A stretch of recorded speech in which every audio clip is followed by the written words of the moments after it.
정말 여러분 대단하고 훌륭하십니다.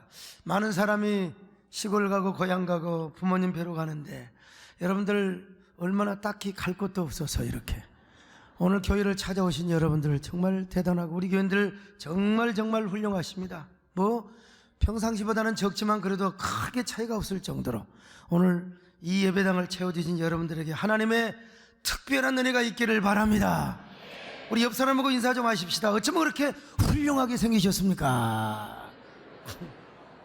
한 번 더 하세요. 어쩌면 그렇게 은혜를 혼자 다 받게 생기셨어요? 여러분들이 어떤 사람이냐? 바로 복이 있는 사람들입니다. 복 있는 사람은 낙인의 꾀를 따르지 아니한다고 했어요. 죄인의 길에 서지도 않는다고 그랬어요. 오만한 자리에 앉지도 않는다고 했어요. 어떻게 복이 있는 자가 악인의 꾀를 쫓겠습니까? 어떻게 불평꾼과 함께 안티크리스찬과 함께 그런 말을 하고 원망을 하고 불평을 하겠습니까? 여러분 어떻게 여러분 오만한 자들과 함께 앉아서 노닥거리면서 원망을 하고 불평하고 하나님의 진리를 폄훼하겠습니까? 절대로 그럴 수가 없어요. 복이 있는 사람은 소극적인 차원에서도 언제나 악인의 꾀를 쫓지 아니하며 죄인의 길에 서지 아니하고 오만한 자리에 앉지 않게 되어 있습니다. 그러나 적극적인 삶의 차원이 있어요. 그것은 바로 무엇입니까? 이제는 죄인의 길에 따르고 서고 이런 게 중요한 게 아니에요. 이제는 언제나 하나님의 말씀을 즐거워하며 그 율법을 주야로 묵상하는 자입니다. 여러분 모두 하나님의 말씀을 즐거워하시기를 바랍니다. 하나님의 말씀을 주야로 묵상하시기를 바랍니다. 이게 바로 뭡니까? 가나안 신자의 라이프 스타일입니다. 자, 이것은 두 가지로 설명할 수 있는데 첫째로 오직 여호와의 율법을 즐거워하는 거예요. 자, 시편 1편 2절입니다. 시작. 오직 여호와의 율법을 즐거워하여 그의 율법을 주야로 묵상하는 자로다. 그냥 여호와의 율법을 즐거워하고 사모한다는 게 아니고 오직 여호와의 율법을 즐거워한다는 것입니다. 여기서 오직이란 말이 히브리 말로 키임이란 말이죠. 키란 말은 참으로, 영어로 indeed란 말입니다. 또 뭐 진실로, 그 다음에 임이란 말이 무슨 말이냐, 뭐 이 오히려라고 하는 말입니다. 영어로 but rather라는 말입니다. 이 두 부사가 합쳐지면은 참으로 오히려, 이걸 우리말로 한마디로 딱 축약을 하면 무슨 말이냐, 오직이란 말입니다. 그러므로 여러분 복 있는 사람은 오직 유일하게 하나님의 말씀을 즐거워합니다. 하나님의 말씀을 사랑합니다. 오늘 여러분 추석 주간에도 여러분 정말 그 민족의 대명절 먼저 여러분들의 예배부터 드리기 위하여 이 자리에 옴을 믿습니다. 하나님의 말씀을 사모해서 이 자리에 왔습니다. 여기 즐거워한단 말이요, 히브리어로 헤프초라는 표현입니다. 이 말을 직역하면 그의 소원이나 기쁨이란 말이죠. 그의 기쁨이나 소원. 그러니까 복 있는 사람은 하나님의 말씀이 그의 기쁨이 되고 그의 소망이 되는 거예요. 여러분에게도 하나님의 말씀이 여러분의 소망이 되시기를 바랍니다. 여러분의 즐거움이 되시기를 바랍니다. 그러니 진정한 가나안 신자는 먼저 하나님의 율법을 사모해요. 먼저 하나님의 말씀을 사모한단 말입니다. 오직 하나님의 은혜와 생명을 추구해요. 왜? 그것이 우리의 기쁨이 되기 때문입니다. 여러분, 우리의 즐거움이 되기 때문입니다. 우리의 소망이 되기 때문입니다. 그래서 시편 119편에 보니까요, 내가 하나님의 말씀을 사모하되 헐떡거리며 사모한다고 그랬어요. 헐떡거리며. 자, 시편 119편 131절입니다. 시작. 내가 주의 계명들을 사모하러 내가 입을 열고 헐떡였나이다. 헐떡거렸네요. 그래서 베드로전서에 보니까 베드로 사도는 뭐라고 말합니까? 하나님의 말씀을 젖과 같이 사모해라 그랬어요. 젖과 같이 사모해라. 이 모든 표현이 어린아이적 표현이 아닙니까? 어린애가 젖 먹을 때가 되면 얼마나 엄마의 젖을 막 헐떡거리며 사모합니까? 여러분, 그 헐떡거리는 애한테 막 젖을 물려주면 젖을 그냥 빨아먹는 게 아니고 제가 초등학교 2학년 때 저희 큰 누님이 시집을 가셨어요. 내가 우리 누님을 시집 보내놓고 얼마나 울었는 줄 아세요? 누님이 베고자 하는 베개를 끌어안고 막 누님 누나 하고 얼마나 울었는 줄 아세요? 나 이런 거 보면 참 어릴 때부터 굉장히 정감이 있었던 사람인 것 같아요. 우리 시골이라 새마을 사박이 전이란 말이요. 그래서 택시도 못 들어와요. 누나가 시집 간다고 이불 만들고 뭐 자부동 만들고 이런 거 있잖아요. 그래서 그 니아가로 끌고 이제 저 작골이라고 하는 동네까지 실어다 주고, 내가 하도 울어요. 그러니까 우리 형들이 니아가에 태워서 저를 싣고 집에까지 오는데 막 누나 오고 말이죠. 제가 이렇게 정이 많다는 걸 여러분 아셔야 돼요, 여러분. 근데 그 누님이 말이죠, 사실 우리 남진 스님을 되게 좋아했다는 거 다 말씀드렸잖아요. 아이고, 오셨네 보니까요. 우리 동네에 TV가 딱 한 대 있었는데 하여간 남의 집에 가서 TV 보고 와 그냥 남진 오빠 멋있다고 했는데 결국은 시집을 가셨어요. 그래서 초등학교 4학년 때 이제 그 아들을 낳았어요. 아들을 낳아서 제가 이제 드디어 외삼촌이 됐습니다. 그래가지고 그 소식을 듣고요, 제가 그냥 방에서 뒤집어 넘어졌습니다. 너무나 좋아서 내가 외삼촌이 됐다 말이죠. 그냥 그럼 여름방학이 되자마자 제가 누나 집을 간 거예요. 누님은 저 배영은 그때 공무원 생활 하셨기 때문에 집에 낮에는 안 계셔요. 그래서 누님이 저한테 젖 먹이는 애를 맡기고 밭일을 하러 가신 거예요. 근데 얼마쯤 시간이 지나자 애기가 얼마나 울어대는지 막 포도모도 안 되고 얼려줘도 안 되고 이 새끼가 얼마나 우는지 말이요. 도대체 우리 누님의 밭이 어디 있는지도 몰라요. 어쩔 줄 몰라. 얼려줘도 안 되고 포도모줘도 해도 안 되는 거예요. 배가 고프니까. 그래서 어쩔 수 없이 제 손가락을 물려줬습니다, 여러분. 지금이야 손가락이 위생적이죠. 그때는 손가락, 여러분요, 손톱이 막 거의 한 5mm는 길었을 거예요. 거기에 떼꾸작물이 막 새카맣게 있는 거야, 새카맣게. 요걸 물려줬어. 그러니까 이게 맛있다고 빨아먹는 거예요. 그러다가 떼꾸작물 다 빨아먹고 나면 또 이제 울어요. 그러면 또 요놈 주고, 그 다음에 또 요놈 주고, 10손가락 다 물려줬습니다. 그거 다 빨아먹고 또 우는 거요. 배고프니까요. 응애 우는데 말이죠. 그래서 국리 끝에 제가 부엌에 가서 찬장문을 열어보니까 설탕이 있는 줄 알았더니 설탕은 없고 미원이 있더라고. 그 미원 봉다리를 쫙 끌러가지고 손가락을 탁 넣어서 미원을 빨아준 겁니다, 여러분요. 미원이 얼마나 달짝지근해 느끼해 갖고 있잖아요. 그걸 그냥 촉촉촉촉 빨아먹는 거요. 이거 빨아먹은 요거 주고 또 요거 주고 말이죠. 제가 그때만 해도 어린 나이에 뭐 미원이 뭐 애한테 좋은지 어쩐지도 모르고 일단 애를 막 자지러지게 넘어가니까 애를 제가 큰치해야 될 게 아니겠어요? 울음을 큰치해야 되지 않겠습니까? 누나는 나눠지요. 그래서 그 애를 그치기 위해서 손가락을 빨고 있는데 마침내 누님이 오셨어요. 내가 누님한테 얼마나 큰 소리 친 줄 아세요? 왜 이렇게 나한테 애를 맡겨가지고 내가 죽을 뻔했다고 빨리 젖주라고 말이에요. 그래서 젖을 주는데 그 갓난애가 배고픔을 이기지 못하고 막 헐떡거리며 얼마나 젖을 잘 빠는지. 그 녀석이 장성하여 지금은 서울시청의 공무원으로 계장으로 근무하고 있습니다, 여러분. 우리 조카는 감사해야 됩니다. 왜냐하면 제가 어린 시절부터 떼꾸작물을 빨아들여가지고 면역력이 강해서 한 번도 입원하지 않고 강건하게 자랐다는 사실을 알죠. 지금도 고마워라고 생각을 하고 말합니다. 오늘 우리도 마찬가지입니다, 여러분. 시편 기자처럼 우리도 하나님 말씀을 헐떡거리며 사모해야 됩니다.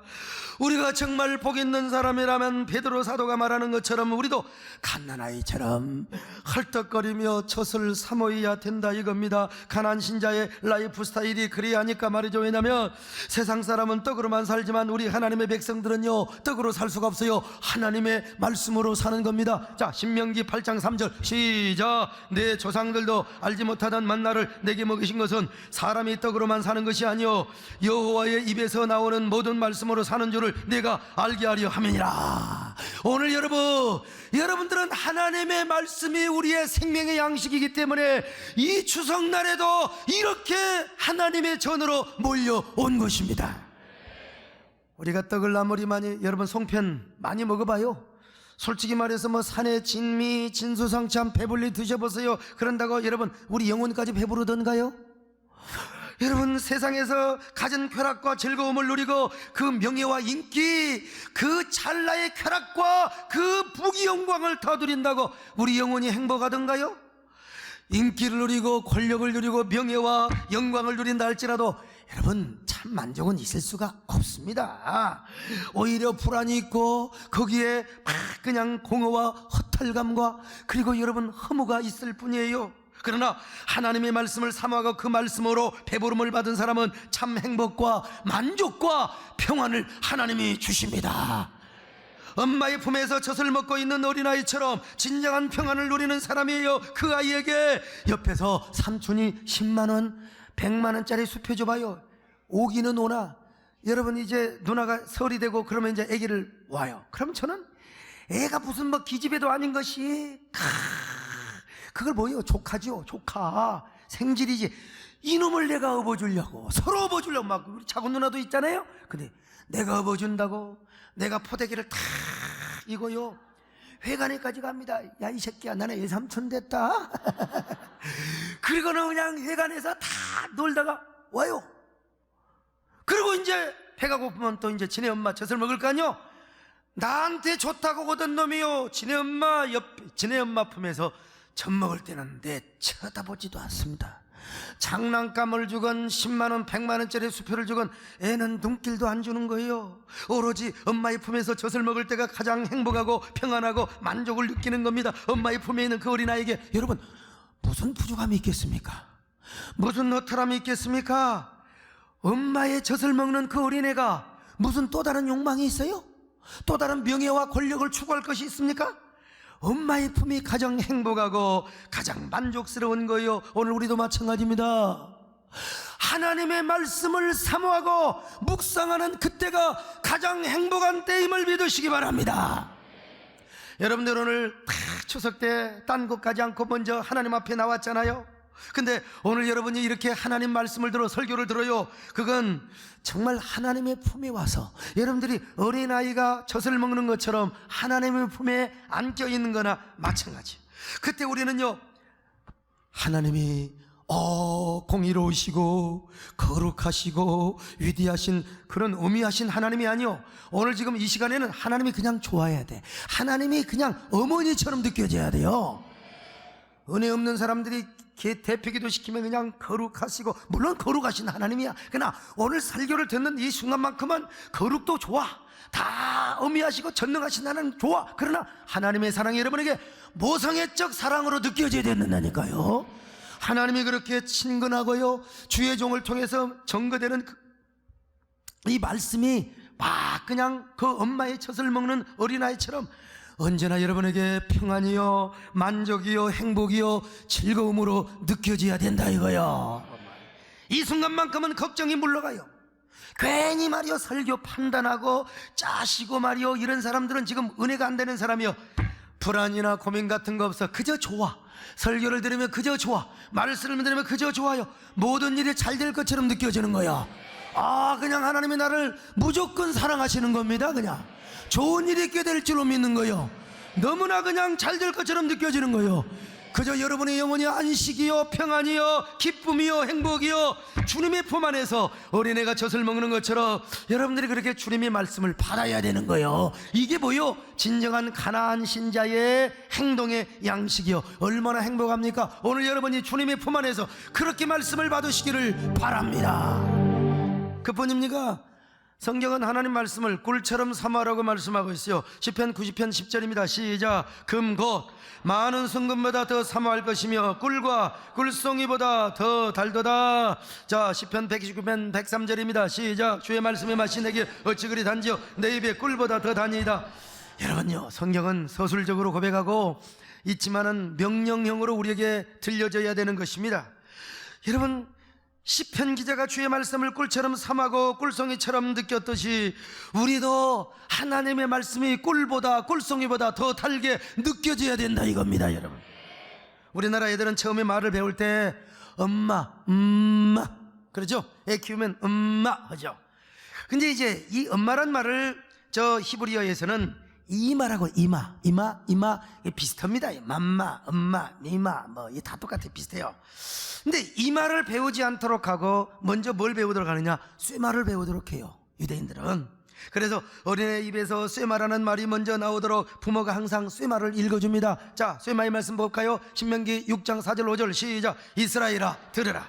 우리 하나님 여호와는 오직 유일하신 여호와시니 너는 마음을 다하고 뜻을 다하고 힘을 다하여 네 하나님 여호와를 사랑하라. 자, 여기서 이스라엘에 들으라. 들으라는 말이 히브리 말로 쇠마요. 쇠마 이스라엘, 그러면 이스라엘아 들으라 그 말이요. 그래서 이 쇠마의 말씀을 계속해서 읽어줘요. 우리 예수님도 이 말씀이 가장 중요한 말씀이라고 말씀하셨잖아요. 마태복음 22장 37절 38절 시작. 예수께서 이르시되 네 마음을 다하고 목숨을 다하고 뜻을 다하여 주 너희 하나님을 사랑하라 하셨으니 그것이 크고 첫째 되는 계명이요 그랬어요. 그래서 이스라엘 백성들은 어릴 때부터 갓난아이들에게 쇠마를 가르치는 거요. 엄마 하지 않고 쇠마를 가르치는 거예요. 참 얼마나 훌륭합니까? 애들 가르치는 게. 더더구나 이스라엘 사람들, 정통 유대인들은 죽을 때 쇠마를 암송하고 죽어요. 쇠마를 암송하고 죽은다니까 인생의 시작을 쇠마로 시작해서 여러분 인생의 마침을 쇠마로 마치는 겁니다. 아침에 일어날 때도 쇠마를 읽어요. 저녁에 잠을 잘 때도 쇠마를 탁 읽고 암송하고 여러분 잠을 자는 거예요. 그래서 어린애가 손을 입에 넣거나 물건을 만지기 시작할 때 두루마리 성경에다가 부모님이 꿀을 막 그냥 엎질러놔요. 그러면은 어린아이가 그것을 핥아먹거나 아니면 손으로 찍찍 찍어 먹어요. 그러면서 성경에는 단 것이 있어, 하나님의 말씀에는 단 것이 묻어있다, 이걸 무의식적으로 딱 각인을 시켜준다 이 말이죠. 우리의 성경은 종이로 되어 있어요. 그래서 종이에다가 꿀을 발라버리면 종이가 찢어져 버리죠. 그런데 이스라엘의 성경은 양피지, 양의 가죽으로 되어 있단 말이죠. 양피지에다 꿀을 발라놓으면 어린애가 꿀을 핥아먹어 절대로 찢겨지지 않는다 이 말이야. 이제 말할 때가 되면은 아버지가 의도적으로 꿀을 철판에 부어놓고 꿀을 찍어주고 쇠마를 읽어주면서 아들아, 사랑하는 딸아, 아가, 너는 하나님의 말씀이 다니 아니면 꿀이 다니? 그렇게 물어보는 거요. 그러면 꿀이 단다고 하면 아니야, 하나님의 말씀이 달아, 쇠마의 말씀이 달아, 성경 말씀이 달아, 이렇게 가르치는 거요. 그러니까 참 얼마나 훌륭한 그런 의미에서 시편 기자가 이렇게 고백한 겁니다. 주의 말씀이 맛이 내게 어찌 그리 단지요, 내 입에 꿀보다 더 다니다. 성의꿀보다 더 다니다. 성의꿀은 꿀덩어리를 말하는 겁니다. 여러분 얼마나 위대한 삶입니까? 오늘 여러분도요 진짜 꿀보다 성경 말씀이 더 다시기를 바랍니다. 하나님의 말씀이 달게 느껴지시기를 바랍니다. 꿀 얘기 나올 때마다요 제가 이 어린 시절 얘기를 안 할 수가 없어요. 참새가 그냥 지나갈 수 있습니까? 옛날 어린 시절에 꿀이 얼마나 귀했습니까? 엿도 귀하고 설탕은 그 다음으로 귀했습니다. 심지어는 사카리, 당원. 그래서 저희 집에 아버님이 이제 딱 농약하고 오는 날 어머니가 사카리물 타나요. 그러면 할머니부터 한 중발 드리고 아버지 드시고 형님 누나, 나는 막내야 막내. 그래서 한 두 숟갈 들어있는 거 막둥이가 다 처먹으러. 내가 얼마나 열받겠습니까 여러분? 그걸 먹으면 입이 그냥 얼마나 감칠나는지 죽여주는 거예요. 난 그때 결단했습니다. 나는 돈 벌어서, 나는 저 사탕가리 사카리를 내가 가만히로 사놓고 내가 아침에도 사카리물, 저녁에도 사카리물, 점심에도 사카리물만 처먹고 살리라. 그런 지가 이제 한 40년 45년 됐는데, 그래서 옛날에는 꿀벌을 잡아먹었어요. 꿀벌이 없을 때는 그 당근 먹는다고 옛날에 옥수수대 있잖아요. 옥수수대가 얼마나 딱딱합니까? 그것을 베가지고 이빨로 불어서 이렇게 딱 뜯어가지고 그걸 하다가 그냥 옥수수대에다가 이게 그냥 입술이 찔려가지고 그래도 피를 철저 흘리면서 단 걸 먹었던 때가, 단 것이 그렇게 없었어요. 어느 날 나보다 두세 살 더 먹은 형들이 꿀을 잡아먹는 거요. 그걸 가르칩니다. 숙달된 조교가 되어가지고. 여러분 꿀을 잡기 위해서, 꿀벌을 잡기 위해서는 반드시 고무신짝을 벗어야 합니다. 그 고무신짝은 옛날 우리가 신었던 고무신짝이 있잖아요. 이 고무신짝을 딱 벗어가지고 그냥 가는 게 아닙니다. 꽃에 반드시 벌이 묻어 있잖아요. 벌이 꽃을 따기 위해서, 꽃가루를 따기 위해서요 꿀벌을 채취해야 합니다. 한 걸음씩 한 걸음씩 꿀벌에게 갑니다. 이렇게 딱 뒤집어 엎으면은 이 꿀벌은 99.99% 반드시 고무신짝으로 숨습니다. 여호와는 나의 피난처요. 이 고무신 짝이 자신의 피난처라고 숨을 때 여러분 그 순간 놓치면 안 됩니다. 설설 돌리면 안 됩니다. 세게 돌려야 됩니다. 그냥 어차피 세상은 돌고 도는 것인데 한 7바퀴, 10바퀴, 11바퀴 돌고 탁! 그러면은 여러분요 꿀이 그냥 아이고 머리야 아이고 대고박이야 빙글빙글 돕니다. 여러분 그때 두 날개를 딱 잡아가지고 항문에 있는 조심해야 됩니다. 손톱이 옛날에 길었을 때는 가능해. 거기서 침을 딱 빼가지고 그걸 딱 입에다 넣고 빨아먹으면 얼마나 해피한지 몰라요. 이건 경험자만 아는 겁니다. 여러분 스윗하고 상큼하고 야 그 맛을 뭐라고 표현할 수 있습니까? 참 기가 막혀. 예? 여러분 꿀맛이 얼마나 달콤했으면 그렇겠습니까? 그러던 어느 날 사건이 벌어졌어요. 그때 대업자리에 큰 소주병, 옛날에 보혜 소주라고 있어요. 그 소주병에 꿀이 한 병 저희 집에 있었어요. 저희 아버님이 큰아들이 몸이 약하다고 큰아들 꿀 준다고 꿀을 사와한 거예요. 근데 그게 좀 지나니까 잡꿀이었는지 꿀이 굳어버렸어요. 그걸 이게 어떻게 따라 먹을 수가 없어요. 아니 보니까 큰형님만 주잖아요. 그러면 둘째 형하고 나는 뭐 자식도 아니야? 그래서 둘째 형하고 둘이 저 꿀을 딱 아무도 없을 때 돌려 먹는 거예요. 어떻게 돌려 먹었느냐? 머리가 나보다 우리 작은 형이 더 좋아가지고 젓가락을 갖다가 딱 그 병에 쑤시는 겁니다. 쑤셔갖고 요만큼 젓가락이 다잖아. 그러면 딱 들어갈 거예요. 딱 들어갈 거예요. 근데 이게요 얼마나 감칠 나가지고 그렇게 먹으면 안 되는 거라고 내가 병을 뒤집어서 방바닥에다가 쿵쿵 치는 거예요. 그랬더니 꿀 덩어리가 조금씩 떨어지잖아요. 에라이 모르겠다 쿵쿵 했더니 병의 주덩어리가 깨져버렸습니다. 여러분. 그래서 우리 아버지한테 맞아 어져 터져 죽을 때가 있었습니다. 여러분 그때 우리 아버지한테 달라들었어요. 아들은 나는 막둥이는 아들이 아니냐고. 내가 우리 아버지 집에 있는 꿀벌 좀 먹는 게 뭐가 그렇게 대수냐고. 여러분 얻어맞다가도 말을 잘하면요 아버지가 더 이상 때리지를 못하는 거예요. 그래가지고 그날 꿀을 그냥 잔치를 해버렸습니다. 잔치를 해버렸어요. 뭐 병이 깨져버리는데 뭘 겁니까? 그냥 잔치를 해버렸지요. 꿀 먹은 벙어리란 말이 거기서 나오는 거예요. 꽁부리 맛만 먹다가 꿀을 손으로 먹으니까 배도 때리지요. 눈도 돌아가지요. 여러분 얼마나 달콤한지. 사랑하는 여러분이요 하나님의 말씀을 아멘으로 받고 꿀로 받은 사람은 꿀 먹은 벙어리가 되는 겁니다. 벙어리가 되는 사람이 어떻게 불평을 합니까? 원망을 합니까? 짜증을 냅니까? 원망을 합니까? 여러분 언제나 감사여 찬양이여 아멘이여 할렐루야 영광이 되는 것입니다.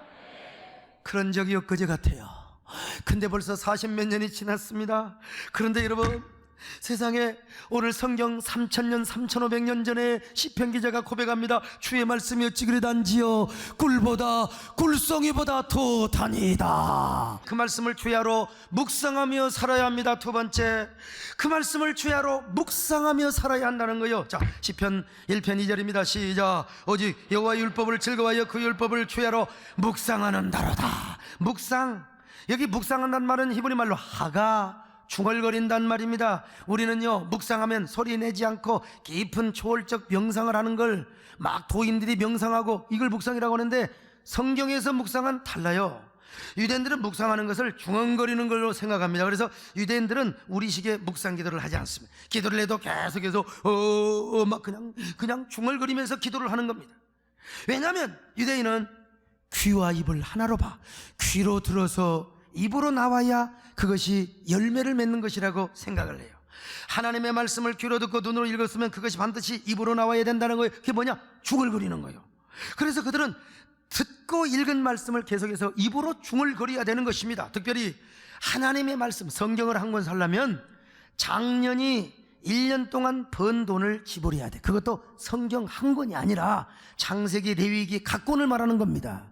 이거 오늘날로 말하면 7천만 원에서 1억이란 말이죠. 어떻게 그 성경을 다 사겠습니까? 서민들이 자동차도 그냥 그 중고차 타고 다니는 사람들이 어떻게 1억짜리를 여러 번 성경을 사겠습니까? 그래서 서민들은 2마리를 살 수가 없으니까 안식일에 회당에 가서, 요즘으로 하면 이제 교회 와서 목사 설교를 듣는 거예요. 그걸 다 잃어버리는 거예요. 여러분들은 그냥 한 귀로 들렸다가 한 귀로 그냥 흘려버리죠. 양피지 성경을 읽으면서 머릿속에 죄다 담아놔요. 가슴속에 각인을 시키는 거예요. 그리고 일주일 동안 집에 와서 계속해서 중얼거리는 거예요. 여호와는 나의 목자시니 내가 부족함이 없으리로다. 읽은 것을 계속해서 머릿속에 중얼거리고 입으로 중얼거리게 된다 이 말입니다. 이러는 동안에 하나님의 말씀이 가슴판에 각인이 되고 그리고 인각이 되는 겁니다. 그래서 그 말씀이 자신의 삶을 이끌어가게 된다는 것이죠. 여러분, 우리는요 아무리 집중해서 생각을 한다, 그거 생각이 제대로 됩니까? 금방 다른 생각이 와버려요. 저는 잠 안 올 때요, 하나 둘 셋 넷 다섯 100을 셉니다. 근데 100까지 세본 적이 없어요. 한 50까지 세면서 딴 생각이 딱 들어. 김문기 장로가 요즘 잘 자고 있는가, 아무개 아이고 요즘 남진쌤이 요즘 신곡이 뭐 나왔을까, 이런 생각이 딱 나오는 거라니까. 그냥 그래갖고 다시 또 하나 둘 셋 넷 다섯 하는 거예요. 우리의 생각이 그런 겁니다. 그래서 여러분, 우리 그 유대인들은, 하나님의 선민들은 계속해서 입으로 중얼거리고 입으로 계속해서 그냥 입을 쉬지 않는다 이 말입니다. 여러분, 그런 의미에서 그들은 막 기도를 해도 그냥 절대로 그냥 조용히 하지 않아요. 입으로 막 중얼거리면서 기도를 한다 이 말이에요. 오늘 우리도 하나님의 말씀을 이런 식으로 묵상을 할 필요가 있다고 생각해요. 성경도 그냥 눈으로 읽지 마시고요, 입으로 통독하시길 바랍니다. 눈으로 읽지 마시고 막 소리를 내어서 주변에 사람이 없으면 막 이 말씀을 고백하고 주물거리는 게 좋아요. 기도할 때도 막 그냥 중얼거리고 기도하는 게 좋아요. 가만히 있으면 남의 기도 소리만 들리는 거예요. 나도 처음에 교회를 나갔을 때 이 기도가 터져야지 새벽 기도하는 걸 봤더니 뭘 그렇게 하나님 진짜 피곤하시겠대. 그 여자들 기도를 들어보니까 너무너무 아주 힘든 놈하고 사는지 말이죠. 너무너무 힘들어. 한 번은 부흥회를 가니까 어느 목사님이 기도하는데 그냥 이렇게 기도하는 거예요. 저 전라도 호남 지방이라 창을 나시는데 새벽 기도하시는데요, 아버지까지만 하는 거예요.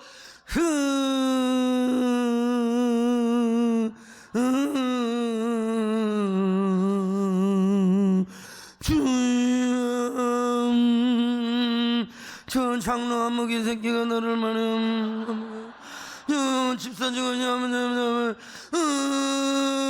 여러분, 내가 다 들어요. 난 그런 것도 좋지만 여러분, 입으로 소리를 내어 기도하는 게 좋을 것 같아요. 아버지, 여러분, 설교를 들을 때도 그냥 여러분 입을 다물지 말고 아멘을 하는 게 좋습니다. 응? 그리고 들은 말씀을 집에 가서 막 중얼거리고 반복하시고 말이요, 막 귀신 신나라 하면 소리 말이요. 이게 성경적 묵상이라는 것입니다. 그런데 그 묵상을 혼자만 하지 말고 자녀들에게 가르치려는 거예요. 이것도 묵상이라는 것입니다. 여러분, 자, 신명기 6장 6절로 9절입니다. 시작. 오늘 내가 냉명하는 이 말씀을 너는 마음에 새기고 내 자녀에게 부지런히 가르치며 집에 앉았을 때든지 길을 행할 때든지 누워있을 때 일어날 때든지 이 말씀을 강론할 것이며 너는 또 그것을 네 손목에 매어 기호를 삼으며 내 비간에 붙여 표로 삼고 또 내 집 문설주와 바깥문에 기록할지니라. 사랑하는 자녀들에게도 말씀을 막 계속해서 막 시부랑 계속해서 중얼거리면서 가르치는 거, 이것도 묵상이라는 것입니다. 여러분요, 그러니 여러분, 유대인들은 그냥 틈만 나면 하나님 말씀을 중얼거리는 거, 이게 묵상이라는 거예요. 그러니 그들은 얼마나 말씀을 그냥 죄다 외우는 거예요. 하나 물어볼게요. 우리 연태양 집사님, 돼지고기가 맛있어요? 소고기가 맛있어요? 돼지고기? 소고기. 난 돼지고기라고 나올까 싶어서 깜짝 놀랐어요. 오늘 일부 예배 때 그 돼지고기가 맛있다고 그래서 봤더니 얼굴이 돼지처럼 생겼더라고요. 여러분, 소고기가 비쌉니까? 돼지고기가 비쌉니까? 당연하죠. 돼지고기가 맛있는 사람 복 받은 사람입니다. 왜? 돈을 절약할 수 있는 사람이니까. 그런데 돼지고기와 소는요, 이건 질적 차이가 있습니다. 옛날 우리 어른들은 여름에는 돼지고기 먹지도 말라고 그랬어요. 옛날에 약도 없을 때요. 토사광난 나면 난리 나는 거예요. 소는 그렇지가 않습니다. 왜 그러느냐? 돼지는 아무거나 주면 다 처먹어요. 처먹고 그냥 꿀꿀꿀 자는 거예요. 6시간 5시간만 소화 다 돼버려. 똥도 먹고 구정물도 먹고 쉬운 것도 다 먹어요. 그런데 소는 깨끗한 풀만 먹습니다. 농약 치는 것도 먹지 않고요, 아주 영양가 있는 풀을 먹는데 그냥 먹는 게 아니요, 위장이 3개인 줄 알았더니 또 4개라고 하더라고. 나는 3개인 줄 알았더니 일단 소는 여물을 주면은 깨끗한 여물만 골라서 일단 대충 다 먹습니다. 첫째 위장에다가 보관을 해놔요. 그리고 이제 다 먹고 나서 앉아가지고 소가 할 일 없이 뭐 있는 줄 아세요? 첫 번째 속에 있는 그 음식물을 개원해가지고 전부 다시 되새김을 합니다. 안녕하세요. 목사님 안녕하세요. 여러분, 풍선껌 씹는 게 아니에요. 되새김질하는 겁니다. 그걸 다시 2번째 위장에다가 다 보내는 거예요. 그리고서 2번째 위장에 있는 것을 다시 다 캐워가지고 또 맛있다 하면서 계속해서 되새김질하는 거예요. 3번째 위장에다 또 넣습니다. 그리고 3번째 위장에 있는 걸 또 다시 캐워가지고 다시 트럼해가지고, 개들은 자연스러워 그런 게 그냥 딱딱 씹어갖고 4번째에 넣어서 소화를 완벽하게 합니다. 그러니 소고기는요, 야, 정말 제대로 키운 소고기는 단백질에서부터 여러분 질적 차이가 날 수밖에 없는 거예요. 거기에 그 위장 옆에 한 1kg 정도 나오는 그 앙금이라고 하는 고기는 기가 막힌 겁니다. 앙금이를 아는 사람은 삶의 수준이 있는 사람인 거예요. 네. 그래서 소고기는 돼지고기보다 비싸고 영양가가 많고 맛있는 이유가 거기에 있는 거예요. 오늘 여러분, 우리 똑같이 설교를 듣고 성경을 읽어도 돼지처럼 그냥 그날 듣고 그냥 꿀꿀꿀 하지 마시고 소처럼 되새김질을 하시기를 바랍니다. 되새김질을 해야지요. 가면서도 버스 타고 가면서 뭐 또 그냥 뭐 송편 얘기하지 마시고, 오늘 설교가 이랬고, 야, 이래서 좋았고, 집에 가서도 되새김질하고, 잠을 자면서 되새김질하고, 이런 사람은 여러분 영원히 배부릅니다. 신앙생활의 수준이 달라요. 질적 수준이 달라요. 어떻게 이런 사람이 짜증을 내며 원망을 하고 살아갑니까, 여러분? 왜 예수 믿는 사람이 돼가지고 짜증을 내어서 무엇하려고 짜증을 내요? 원망을 왜 하느냐 이 말이요. 언제나 되새김질하는 사람은요, 언제나 하나님 앞에 아멘입니다, 할렐루야입니다, 찬양입니다, 예수입니다. 근데 악인들은 맨날 죄진 것만 생각해. 어떻게 하면 죄짓고 행복하게 기쁨으로 살아갈 것인가? 어떻게 하면야 막 그냥 그 교회를 흘러내리고 하나님을 그냥 공격하고 하나님의 교회를 그냥 체제를 전복하고 이런 걸로 재미를 느끼는 사람들, 이게 악인들의 꾀고 그리고 죄인들의 길이고 오만한 자리에 앉은 것이라는 거요. 오늘 여러분 복 있는 사람은 언제나 하나님의 말씀을 생각합니다. 되새김질합니다. 은혜를 사모합니다. 이런 사람은 세상 부러울 거 하나도 없습니다. 세상에서 가장 행복자요, 만족자요, 그리고 최고의 평안을 누리는 사람이요, 염려할 거 없습니다. 두려워할 거 없어요. 여호수아야, 강하고 담대하라. 조건이 있어. 여호와의 말씀을 절대로 내 손에서 떠나지 말고 입술에서 떠나지 말고 언제나 묵상을 해라 이거예요. 자, 여호수아 1장 7절로 8절 시작. 오직 강하고 극히 담대하여 나의 종 모세가 내게 명령한 그 율법을 다 지켜 행하고 우러나 저러나 치우치지 말라. 그래야면 어디로 가든지 형통하려니 율법책을 내 입에서 떠나지 말게 하여 주야로 그것을 묵상하여 그 안에 기록된 대로 다 지켜 행하라. 그래야면 내 길이 평탄하게 될 것이라. 형통하리라. 사랑하는 여러분, 하나님의 말씀을 묵상하는 사람은 형통합니다. 그 말씀 속에 축복의 길이 있기 때문에 그렇습니다. 그래서 이 말씀을, 이런 사람을 뭐라고 표현하고 있으면 오늘 본문이 이렇게 표현하고 있어요. 자, 시편 1편 1절로 2절로 3절입니다. 시작. 오직 여호와 율법을 즐거워하여 그의 율법을 주야로 묵상하는 자로다. 그는 시냇가에 심은 나무가 철을 따라 열매를 맺음에 그 잎사귀가 마르지 아니함 같으니 그가 하는 모든 일이 다 형통하리로다. 여러분, 물가에 심기운 나무 찐액을 빨아들이는 것처럼 우리는 하나님의 말씀을 빨아들여 묵상하는 겁니다.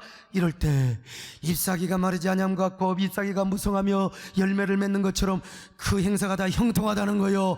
여러분, 형통하시기를 바랍니다. 진정한 복 있는 사람이 되시기를 바랍니다. 영혼이 잘 되시길 바랍니다. 범사가 잘 되시길 바랍니다. 강건하시길 바랍니다. 사명이 형통하시기를 바랍니다. 자, 이런 사람이 추구해야 될 것이 있어요. 그게 뭐냐? 하나님의 축복입니다. 하나님이 여러분에게 복 주시기를 원하는 거예요.